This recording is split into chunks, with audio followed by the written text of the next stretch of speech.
conservation. That was in 3/12/2020. So as things progress, you can see where the confusion is that we're not getting, and I actually did not receive any documents, any records till May the 20th, 2020, requesting reports.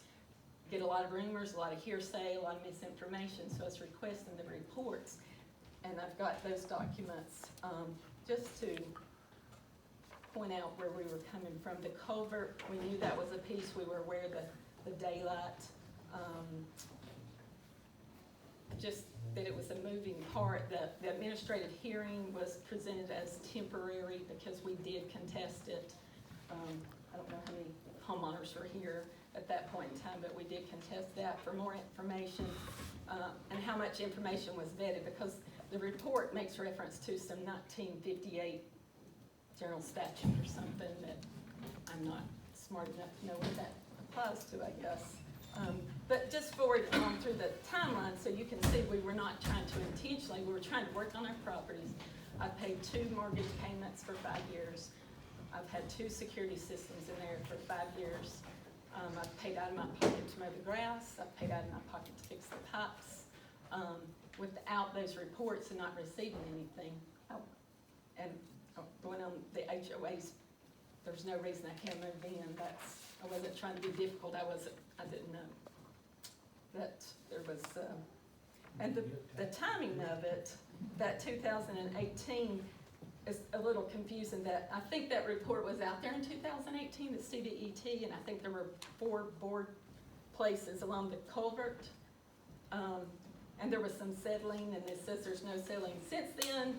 In 2020, you can see where we would conclude that no agency. I kept asking, what agency? What agency? No agency. No agency. Well, I'm moving back in. Okay, you can move back in. And then, no, you can't.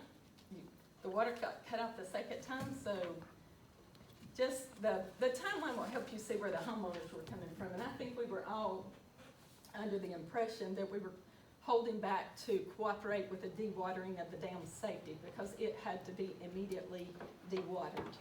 And I think it had to be dewatered in our parking lot.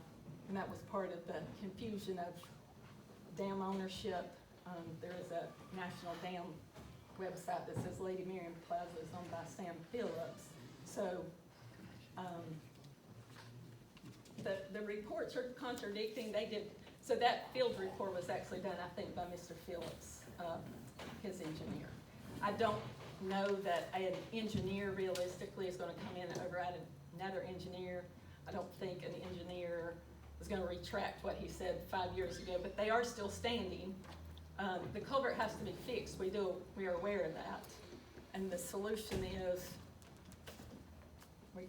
can we form a committee or something to try to, with property owners, to get some guidance?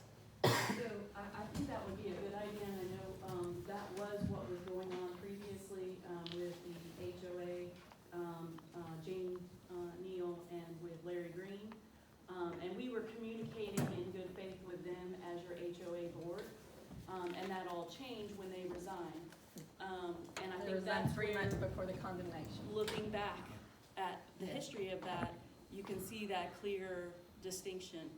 I will say the documents that are in the condemnation report were documents largely provided by the Westwood Chateau HOA board as evidence for that condemnation order, because they were requesting it to be condemned. And so those were documents that we received, just like you provided a document about who actually owned the dam, and you provided a deed, and that was included in the evidence as well.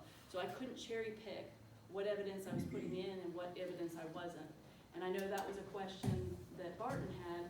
He was upset about some of the information that was in the condemnation order, but again, if somebody says I would like to submit evidence, then that's what I do, and I just went down the line, Exhibit A, Exhibit B, tried to do it in chronological order so that it would make sense. I didn't see the those documents that you're talking about, those reports, those came from the HOA. Those were not city documents. Right. Those were not things we had an engineer do. I do know that in one of the documents in there, it was Byron Phillips that reached out to Westwood Chateau HOA board members, to the city of Marion, and said he had received options from his engineer about, lowering the lake, lowering the water in the lake, and what that would require, and what the state would allow on the amount of water, and said there were two options. One option was to shore up those buildings before they drop the water, or do nothing. And that was the low risk was to shore up the buildings, the high risk was not to do anything.